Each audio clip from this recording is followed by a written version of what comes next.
सरिया, सीमेंट, बालू जो भी होते हैं सब इकट्ठा करके आप मकान बनवा सकते हो, लेकिन बुजुर्गों उसे घर बनाने में पूरी जिंदगी लग जाती है। घर बहुत मुश्किल से बनता है और घर उसे कहते हैं, उस घर के मुखिया से पूछो कि वो घर को कैसे चला रहा है। जहां परिवार एकत्रित नहीं है वो घर नहीं है। 4 भाई हैं, 4, और 4 भाइयों में सुमित नहीं है तो वो घर किसी काम का नहीं है। अच्छा, 4 भाई शहर में रहे और वो अलग अलग कमरा लेके रहे। एक कमरे का किराया 10,000 हो तो 4 कमरों का कितना हो गया? 40,000। और वही 4 भाई अगर 2 कमरों में रहे तो हो गया 20,000। 20,000 बच गए। और वही भाई अगर एक कमरे में रहे चारों तो भैया 10,000 किराया है और इकट्ठे रहेंगे, ये सबसे बड़ा फायदा है। कभी तुम गौर करना, किसी का अकेला बेटा हो ना तो वो माँ बाप लड़ने से डरते हैं, कहते मेरा अकेला है, अगर इसे कुछ हो गया ना तो कोई दूसरा भी नहीं है जिसे सामने खड़ा कर दें। और जिसके 5 भाई हो ना, दूसरा गांव भी लड़ने नहीं आएगा, बोले 5 के 5 घर में घुस के मारेंगे। इसलिए जितना हो सके परिवार को एकत्रित करना।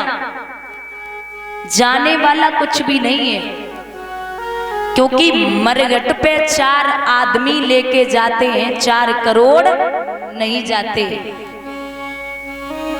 जिस जगह मरने के बाद आदमी जाता है उस जगह का नाम होता है शमशान।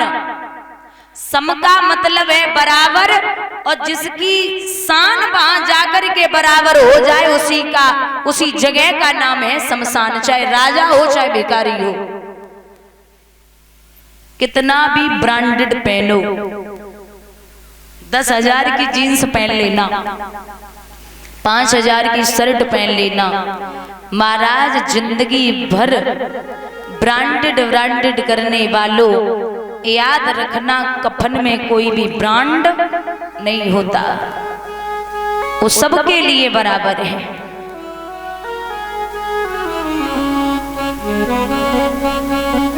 पांच कर्मेंद्रियां और 5 ज्ञानेंद्रियां कितनी हो गई? 10। इस ज्ञानेंद्रियों में और कर्मेंद्रियों में अगर सबसे खतरनाक कोई इंद्री है तो वो है रसना। रसना यानी कि जिब्या। जिब्या में एक भी हड्डी नहीं होती दादा, और इसमें इतनी ताकत होती है कि अच्छे अच्छों की हड्डियां तोड़वा सकती है। बोलिए गोविंद भगवान की। ये सबसे खतरनाक इंद्री है रसना।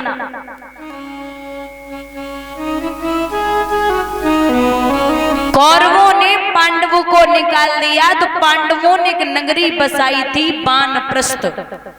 वानप्रस्थ को पांडवों ने अपनी मेहनत से इंद्रप्रस्थ बना लिया। आपको बता दें भैया कि जो इंद्रप्रस्थ पांडवों ने बसाया था उसका असली नाम अब दिल्ली है। जैसे हम और आप दिल्ली बोलते हैं ना, ये पहले इसका नाम इंद्रप्रस्थ था। एक दिन स्वयं दुर्योधन देखने के लिए चला और विचार किया है कि हम भी तो देखें कि पांडवा कैसे रहते हैं। तो जाकर के देखा, जहां थल था वहां जल दिखाई दिया और जहां जल था वहां थल दिखाई दिया। दुर्योधन का पैर कीचड़ में चला गया। द्रौपदी अड्डे पे खड़ी थी, जवाब दिया, अरे दुर्योधन जी आप चिंता ना करो, हमें तो पता है कि अंधे के अंधे ही होते हैं। ये बात दुर्योधन के चुभ गई। दिखने में ऊपर से चाहे कितने भी गोरे हो, चाहे कितने भी सुंदर हो, लेकिन जबान अच्छी नहीं है तो बोलना मत। क्योंकि दादा कहते हैं अगर एक चीनी का दाना पंडाल में रख दो, चीनी का दाना, तो उसके पास 1000 चींटियां इकट्ठी हो जाएंगी। एक नींबू बाजार से लाना और पंडाल में रख देना तो कोई मतलब नहीं है उसका। और नींबू का हस्र होता है, काटोगे, निचोड़ोगे और फेंक दोगे, 1000 लोग उससे गुजर के चले जाएंगे। तो मीठा जितना बोलो उतना अच्छा बोलो। हम ये नहीं कहते कि दुश्मन भी सामने है उसकी भी तारीफ करना शुरू कर दो और अच्छा बोलो उसके सामने, क्योंकि मीठा बोलने वाला अक्सर आपका मित्र नहीं होता। मिठाई में अक्सर कीड़े पड़ जाते हैं, नमक में कभी कीड़े नहीं पड़े। बुराई आपकी हजारों कोस फैलती है और अच्छाई मुश्किल से 2 कोस तक पहुंच पाती है। देखा होगा दूध बेचने वाला घर घर जाता है और लोग कहते भैया दूध में पानी तो नहीं मिलाया, बोलते नहीं मिलाया। और दारू बेचने वाला कभी घर घर नहीं जाता, लोग ठेके पे बैठ के पियते और पानी मिला के और पियते। किसी भी चीज की कीमत मायने नहीं रखती, उसका कृत्य मायने रखता है। पायल हजारों रुपए की आती है लेकिन पैर में पहनी जाती है, और बिंदी 5 रुपए की आएगी लेकिन माथे पे लगाई जाएगी। नई सदी से मिल रही दर्द भरी सौगात, बेटा कहता बाप से तेरी क्या औकात। पानी आंखों का मरा, मरी शर्म और लाज, कहे बहू अब सास से घर में मेरा राज। मैया द्रौपदी ने दुर्योधन जी से कहा है कि दुर्योधन जी अंधे के तो अंधे ही होते। ये बात चुभ गई और मामा शकुनी को जवाब दिया कि मामा हमें द्रौपदी के वचनों का बदला लेना है।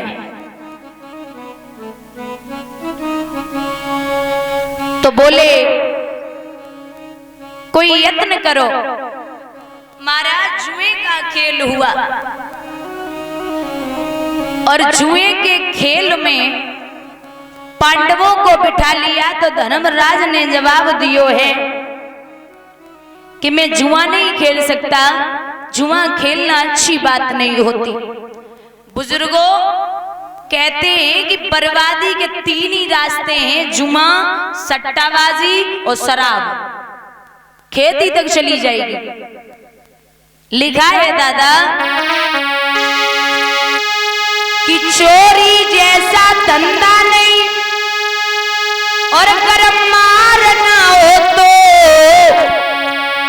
चोरी जैसा धंधा नहीं अगर मार ना हो तो, अगर पकड़े न जाओ और मार न पड़े तो चोरी जैसा कोई दूसरो धंधा है ही ना। कि चोरी जैसा धंधा नहीं और अगर मार ना हो तो, और जुए जैसा खेल नहीं करा हार ना हो तो, जुए जैसा खेल नहीं करा हार ना हो तो।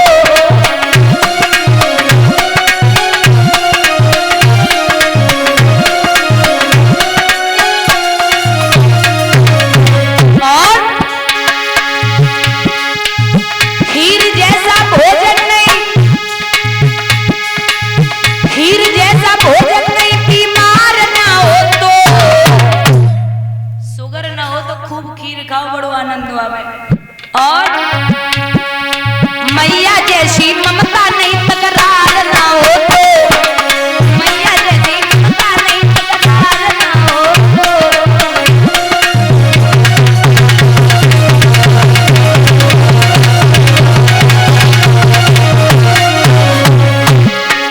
और भैया भैया जैसा प्रेम नहीं, अरे भैया जैसा प्रेम नहीं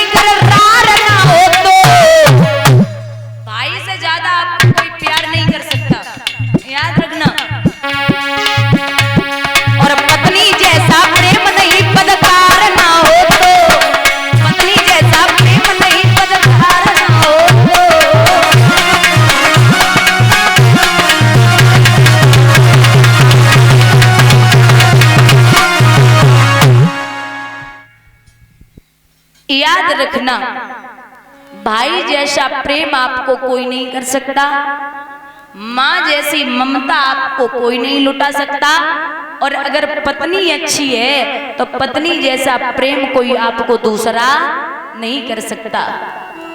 लेकिन भागवत में ये प्रमाण है, विश्वासम पात्रम न किमस्ते लोके नारी, विश्वासम पात्रम न किमस्ते लोके नारी। औरत पे विश्वास करो लेकिन अति विश्वास मत करो, ऐसा भागवत कहती है।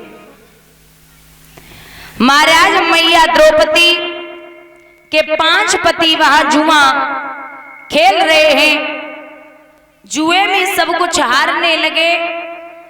अंत में मां द्रौपदी का नंबर आया तो मैया द्रौपदी को भी जुए में रख दिया। जब जुए में रखा है, मां द्रौपदी को हाथ से गमा बैठे इशारा किया है दुर्योधन ने, जा दुशासन भाभी को सम्मान के साथ में लेके आ। दुशासन जब चला है तो मैया स्नान ध्यान करके बैठी हुई थी, बोले प्रणाम करता हूं भाभी। अरे क्या हुआ, आज आप मेरे महलों में कैसे पधारे? बोले आपको सभा में बुलाया गया है। द्रौपदी ने जवाब दिया, 100 कौरव, 5 पांडव, पितामह भीष्म और द्रोणाचार्य गुरु, पिता गांधार, मैया गांधारी सब बैठे हैं, वहां हम जैसी अबला की जरूरत कौन सी है? माताओं आपसे निवेदन है कि अगर पुरुष कहीं पर 5-10 बात कर रहे हो तो औरत को बीच में नहीं बोलना चाहिए, या झगड़ा हो जाए पुरुषों में तो बीच में औरत को नहीं बोलना चाहिए।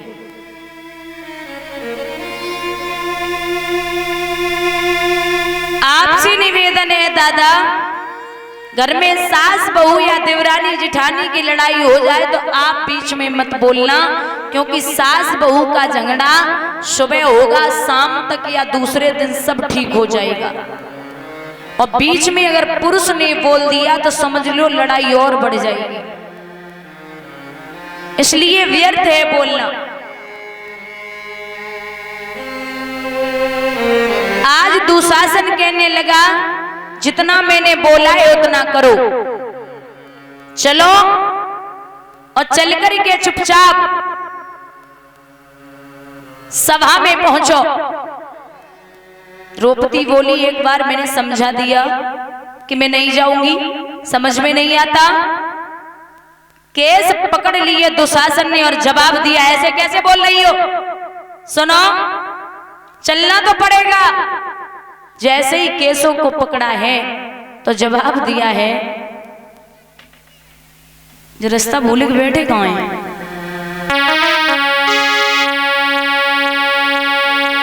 अरे